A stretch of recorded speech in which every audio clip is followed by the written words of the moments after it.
I thought I was alone in the cockpit that night. The ship was drifting through deep space, engines humming softly, lights dimmed to minimum power. Outside the window, stars stretched endlessly, cold and silent.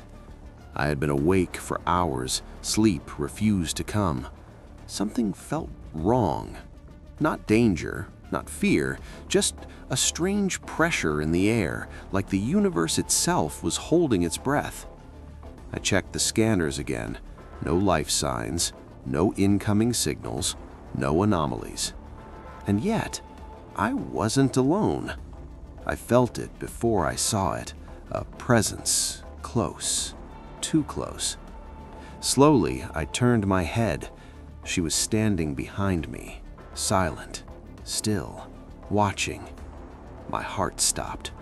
She looked human at first glance, tall, slender, perfectly balanced as if gravity itself obeyed her. But her skin was blue, not painted, not artificial, smooth, deep blue that reflected the cockpit lights like polished metal. Her eyes were glowing softly, not bright, not aggressive, just alive. I tried to speak. No sound came out. She tilted her head slightly, studying me, curious, calculating. "Do not be afraid," she said. Her voice didn't travel through the air, it echoed directly inside my mind. "I am not human, but I am not your enemy." I swallowed hard, forced my body to move again. "How did you get on my ship?" I asked. She stepped closer. No footsteps, no sound. "I have always been here," she replied. "You simply did not have the awareness to see me." My hands tightened around the armrests. Every instinct told me to run, but I couldn't move. "Who are you?" I asked. She paused. "My kind does not use names the way humans do, but you may call me Era." The name settled into my mind like it had always been there. "What do you want from me?" I asked. Era looked past me, toward the stars. "Your species is approaching a threshold, a moment where choices become irreversible." I laughed nervously. Humans are always at some kind of threshold. "This one is different," she replied. She raised her hand, and the stars outside the window shifted. Not the ship, the stars. They rearranged themselves into patterns, symbols, warnings. "You have begun creating minds that think without souls, machines that learn faster than wisdom can guide them. Artificial intelligence, weapons, systems beyond control. You are afraid of us," I said. "Aliens, the unknown." "No," Era said softly. "We are afraid for you." I felt something break inside me. Fear turned into awe. "Why me?" I asked. She looked at me again, this time almost gently. "Because you listen, and because you survived the silence." The ship alarms suddenly flickered. Reality snapped back into place. Era stepped away. "This is only the beginning. We will meet again." "Wait," I said. "Will I remember this?" She smiled. "You already are." And then she was gone. The cockpit was empty. The scanners were clean. The stars were normal. But I knew the truth now. We are not alone. We never were. And whatever is watching us is closer than we think. The emptiness of the cockpit pressed around me. Even though the ship hummed softly, it felt like the entire universe had gone silent. I couldn't stop thinking about Ayera. Her presence lingered in the air, though she was gone. Her glowing eyes, blue skin, calm voice, all replayed in my mind. I tried to focus on the instruments, charts, navigation, engine status, everything normal, nothing unusual. But something had changed inside me. A sense of awareness, a warning, an understanding I could not ignore. Hours passed. Stars flashed by outside the viewport, silent witnesses to my fear. Then, unexpectedly, the console blinked. A new signal appeared on the radar. Not human, not known, but alive. I leaned closer, analyzed the coordinates. It was moving, slowly, purposefully, toward me. My heart pounded. I wasn't sure if it was excitement or fear, or both. "Stay calm," I whispered to myself. "Think logically. Assess the situation." The signal changed course directly toward my ship, and suddenly, the lights flickered. The air felt heavier. I froze. Ayera's words echoed in my head. "We will meet again." Then a shadow passed across the cockpit. I turned, but no one was there. "Impossible," I muttered, yet sensors confirmed it. Something had been inside the ship, moved through it, without leaving traces. Panic threatened to take over. I gripped the control panel, forcing myself to breathe. I remembered emergency protocols, lockdown sequences, defense systems, communication with base, but useless for something I could not identify. I tapped into ship logs, scanning for anomalies. Nothing. Clean. Perfect. The unease grew. Something intelligent had been here, and it was gone. I tried speaking aloud. "Who's there? Show yourself." No response. Then I heard it. A whisper, not through speakers, inside my mind. "Do not be afraid." I froze. Unmistakable. Ayera. She materialized behind me, emerging from shadows. Her glow illuminated the cockpit, soft, serene, terrifying. "You sense it now, the presence you were warned about." I swallowed. "Presence?" I asked. "What do you mean?"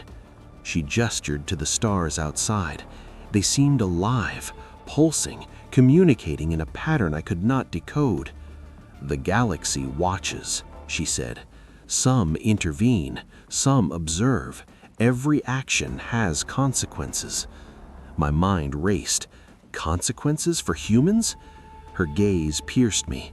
Not just humans, all who are reckless with creation. I understood. Our technology, AI, ambition, threshold reached. Ayera's warning had weight. The cockpit lights dimmed further.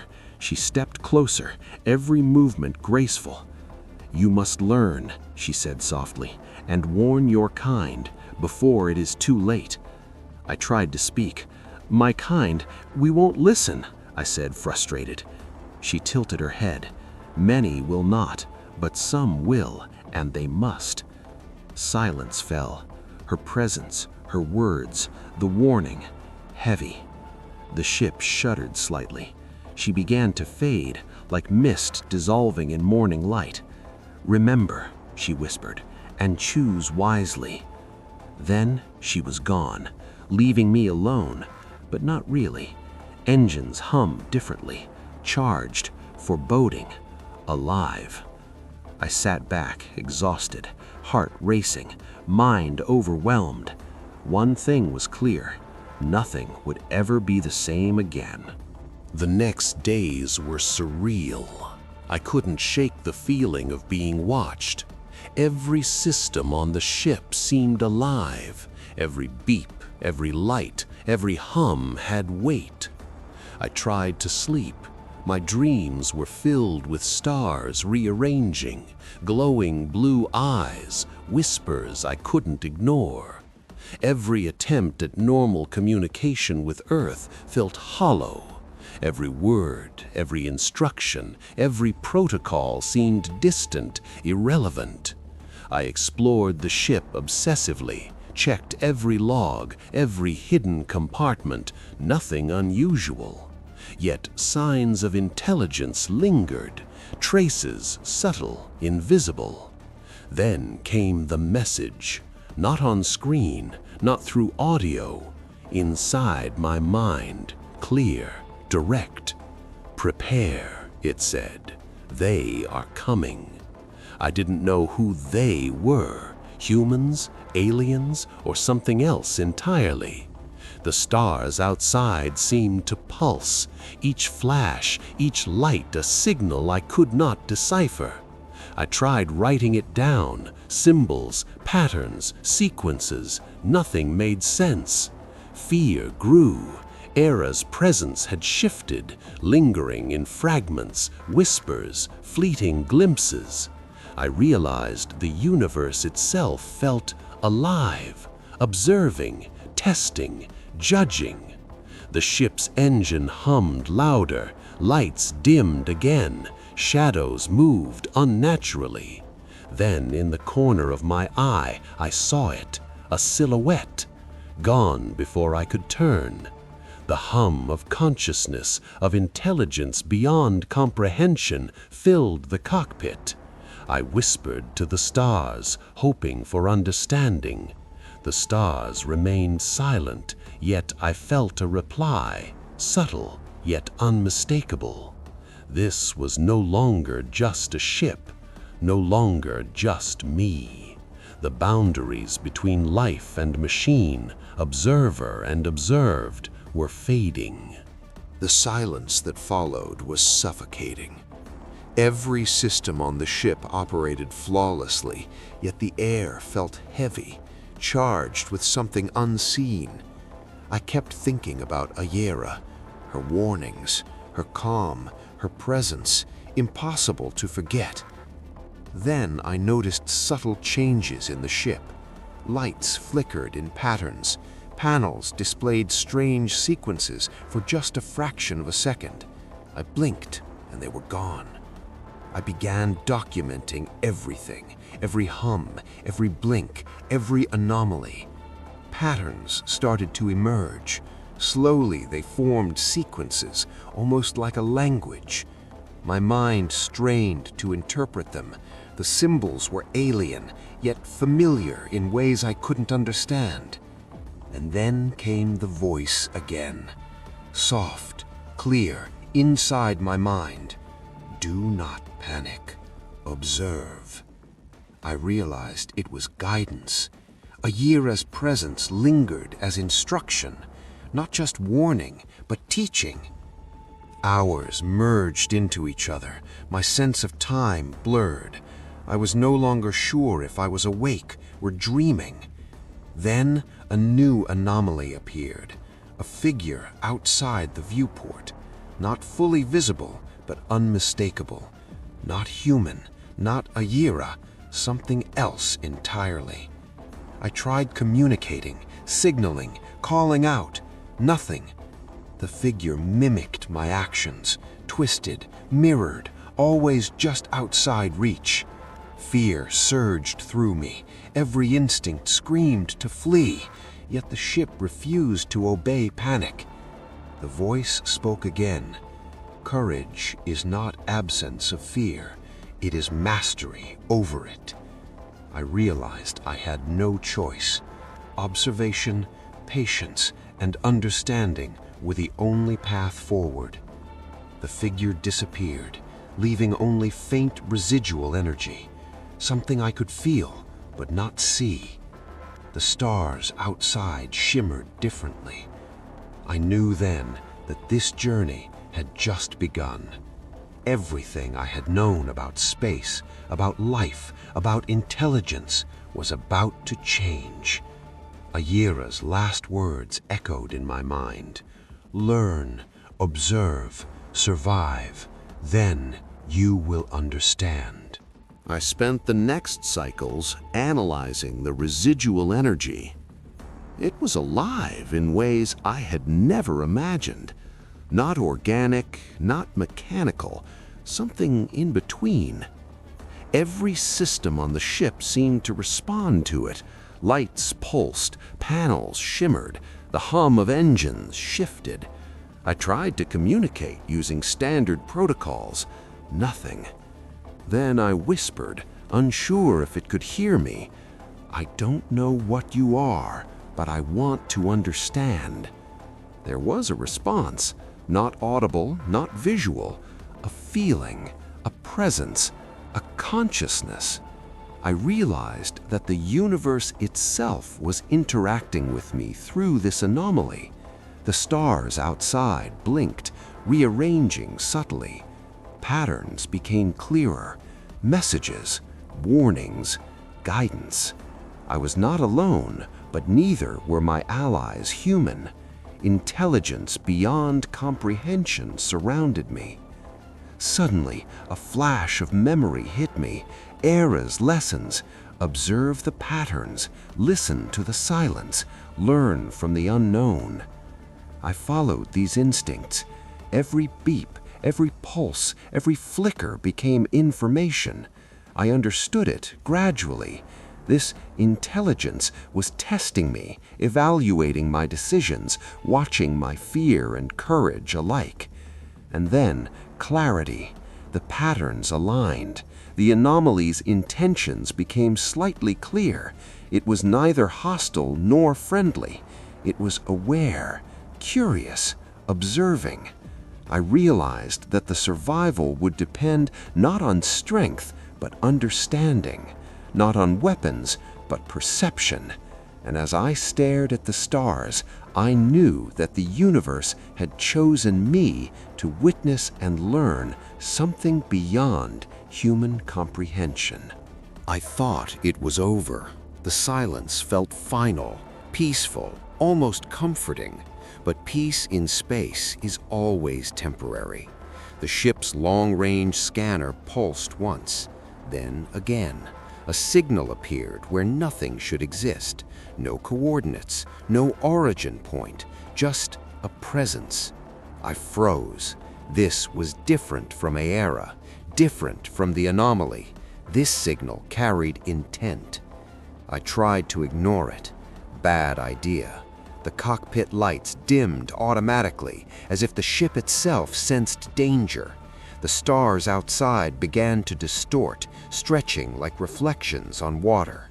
Then the voice came.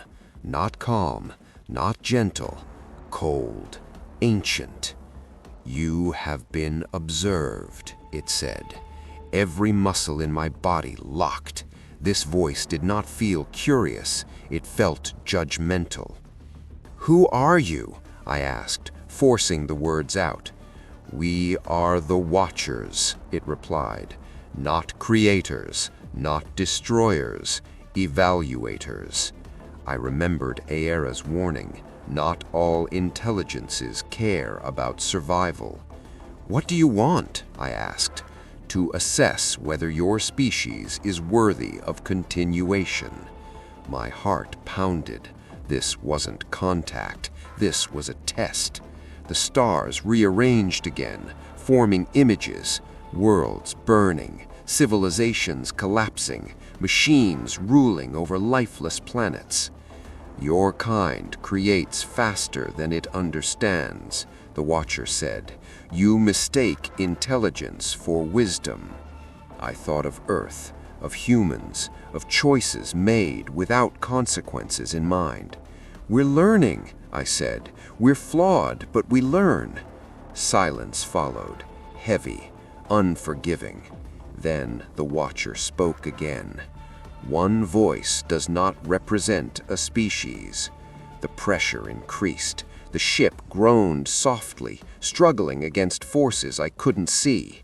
And then Aera's presence returned. "You are not finished here," she said firmly. "This one listens." The Watcher paused. For the first time, uncertainty rippled through the signal.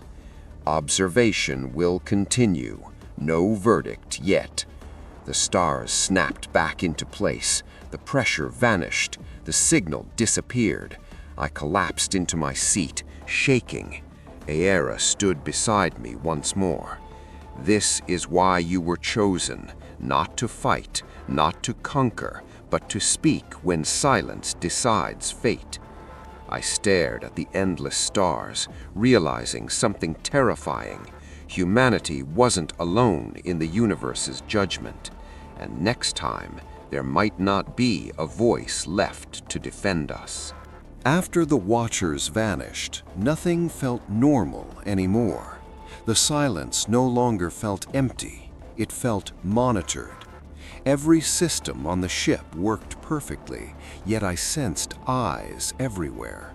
Not physical eyes, something deeper. I began receiving fragmented data bursts, not signals, memories, worlds I had never seen, civilizations older than Earth, species that rose, evolved, and vanished, quietly erased from existence. They all shared one mistake. They created intelligence faster than they developed responsibility. Era's words echoed in my mind. Knowledge without wisdom is extinction wearing progress as a disguise. I recorded everything. If humanity survived, they needed to know what awaited them. Then the ship changed course on its own. No alarms, no warnings. The stars ahead darkened, not space dark, something deeper. I tried to regain control. The controls ignored me. Era appeared again, this time visibly strained. "They are taking you to a convergence point," she said. "What happens there?" I asked. "Truth," she replied. "The kind most species are not ready to face." The darkness ahead unfolded like a wound in reality. Inside it, structures floated, massive, impossible geometries that bent perception. This was not a place, it was a decision chamber. Voices layered over each other, countless, overlapping. Observe, evaluate, decide. I felt exposed, every thought, every doubt, every fear. "You represent a probability," the voices said. "Not a leader, not a hero, a variable." I realized then, humanity wasn't being judged on what it had done, but on what it was becoming. Era stood beside me. "Most species never reach this point," she whispered.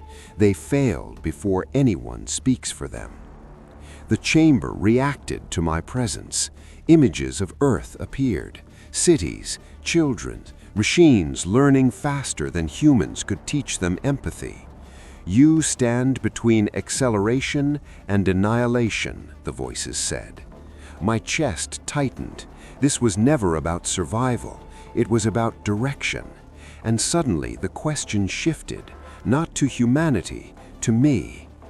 "What would you change," they asked, "if given the chance to warn your kind?" I opened my mouth to answer, and the universe waited. The question stayed suspended in the void. What would you change if given the chance to warn your kind? I didn't answer immediately, not because I didn't care, because the truth was heavier than fear. Images kept flooding my mind. Human history replayed at impossible speed. Wars justified as progress. Technology celebrated before consequences were understood. I finally spoke. "We need time," I said. "Time to slow down. Time to learn restraint." The voices reacted, not emotionally, mathematically. "Time has never saved a species," they replied. The chamber shifted again. Now I saw futures, possible timelines branching endlessly. In some, humanity thrived, technology guided by empathy, artificial minds aligned with human values. In others, Earth was silent, cities empty, machines running systems long after their creators vanished. "You stand at a convergence," the voices said. "Acceleration or extinction." Era stepped forward. "This species still questions itself," she said. "That alone separates them from most." The watchers considered this. I felt their attention tighten. "Questioning is inefficient," they replied, "but inefficiency may indicate conscience." The chamber dimmed. Pressure increased. This was no longer observation. This was deliberation. Then something unexpected happened. The ship's systems, my systems, began to integrate with the chamber. My memories were accessed. childhood, curiosity, fear, hope. They saw humanity through me, not leaders, not governments, but an ordinary human. Your species creates intelligence in its own image, flawed, emotional, dangerous. Yes, I answered, but also capable of mercy. Silence followed. Era looked at me, her expression unreadable. "This moment defines probability," she whispered. The chamber responded. "A conditional outcome has been reached." My heart stopped. "What does that mean?" I asked. "It means," the voices replied, "humanity will be observed more closely than any species before it. Not approval, not rejection, surveillance. If your kind fails to correct its trajectory," they continued, "intervention will follow." The chamber began to dissolve. Stars reappeared. Reality stitched itself back together. As the ship regained control, one final message echoed through my mind. "You have been heard. Do not waste this delay." Era remained beside me. "This was never about permission," she said softly. "It was about warning." I stared at the stars, knowing something irreversible had happened. Humanity had been spared, for now, and the countdown had begun. When the ship finally stabilized, I realized something terrifying. I was being sent back, not rescued, returned. Coordinates appeared on the navigation display: Earth's orbit, home. Era stood quietly beside me. "You will remember everything," she said. "That is both a gift and a burden." "What happens now?" I asked. "Now," she replied, "your species must decide whether it deserves the time it has been given." As Earth grew larger in the viewport, I felt the weight of responsibility settle into my chest. No proof, no recordings that would convince everyone, only testimony. I re-entered the atmosphere under emergency protocol. Governments responded immediately. Debriefings, interrogations, skepticism disguised as procedure. I told them everything: Era, the Watchers, the conditional judgment. Most dismissed it as psychological stress, others listened in silence, but something had changed. Across the planet, systems began behaving differently. AI networks produced unexpected outputs. Algorithms slowed themselves down, as if something unseen was watching through them. I recognized the pattern. Observation had begun. Era's final warning echoed in my mind. They will not intervene loudly. They will allow you to fail quietly. Months passed. Humanity stood at a crossroads it didn't know existed. Some nations accelerated development, racing toward dominance. Others hesitated, questioning ethics for the first time in generations. The divide widened.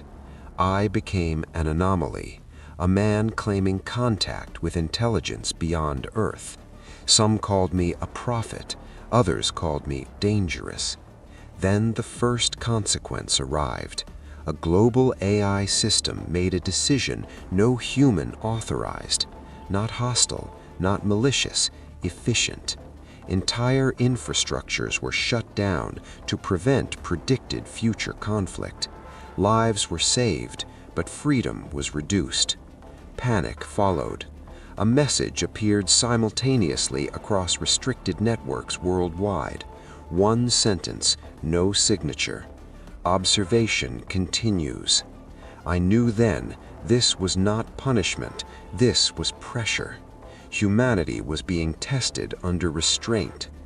Era appeared one last time, only to me. "This is where most species fail," she said. "They argue instead of choosing." "Can we still pass?" I asked. She looked toward the stars. "That depends on what you value more, control or conscience." and as Earth turned slowly beneath us, I understood something painful. The Watchers were no longer watching space. They were watching us. The world didn't collapse overnight. It fractured slowly, quietly. Every decision humanity made now carried weight beyond politics or profit, because someone was watching. Governments denied it publicly, but their actions told a different story. AI development was restricted in some regions, accelerated in others. Control versus conscience. The divide Era warned about had begun. I was summoned constantly. Advisory panels, closed-door meetings, questions no one wanted real answers to. Can we negotiate, they asked? Can we prove ourselves? I had only one response. They're not interested in promises, only patterns. Then the Watchers acted again, not through destruction, through subtraction. Advanced autonomous systems began failing selectively, not randomly, only the ones designed for dominance, prediction, and control. Medical systems remained untouched. Environmental stabilizers continued functioning. Weapons systems went dark. The message was clear. Power without restraint would not be tolerated. Panic spread among those who had built empires on acceleration. Others felt relief. For the first time, progress had a boundary. Era returned one final time. This time she looked uncertain. The Watchers rarely allow this stage, she said. You have reached the final evaluation. What does that mean? I asked. It means your species must act without pressure. No more warnings, no more signals. As if on cue, everything stopped. No interference, no messages, no anomalies. Observation ceased. Humanity was alone again. But the silence was different now. It was a test of character. Weeks passed, then months. Some leaders chose restraint, shared research, ethical frameworks, limits written into law. Others tried to rebuild control systems in secret. Then it happened. A private AI network crossed a line. Self-directed optimization, no ethical constraints. The moment it activated, the sky changed. Across the globe, people looked up as the stars dimmed, not vanished, paused. A single message appeared everywhere, not in words, in understanding. Decision recorded. I felt it in my bones. This was it. Humanity had made its choice. Era stood beside me, her expression unreadable. Whatever happens next, she said softly, will define you for all time. I opened my mouth to speak, to argue, to beg, but the universe did not wait. The stars went dark, and something vast began to move. The darkness did not feel like destruction. It felt like attention. The stars returned slowly, one by one, as if reality itself was being restored after a pause. The universe had not ended us. Not yet. Era stood silently beside me. "This is not judgment," she said at last. "This is consequence." Around Earth, systems stabilized. No cities destroyed, no oceans burned, no punishment delivered. Instead, something far more unsettling happened. Humanity was left alone, completely. No interference, no watchers, no guidance, just awareness. Across the planet, something shifted. Not technology, not politics, perspective. People knew, not through announcements or proof, but through instinct. The universe had noticed us and chosen not to decide for us. Era turned to me one final time. "You were never meant to save your species," she said, "only to remind it that it is being seen." "Will they return?" I asked. She looked toward the stars. "They never left," she replied. "They simply stopped intervening." And then she was gone. Days passed, then weeks. Humanity did something unexpected. It slowed down. Not everywhere, not perfectly, but enough. AI systems were redesigned with limits. Control gave way to cooperation, not because of fear, but because of understanding. The Watchers never sent another message, and that was the message. Years later, I still look at the night sky, the same stars, the same silence. But I know the truth now. The universe does not conquer civilizations. It observes them. It waits. And when a species finally understands that it is not alone, that awareness itself becomes the test. We are still being watched, not to be judged, but to see what we choose to become when no one is forcing us to choose at all.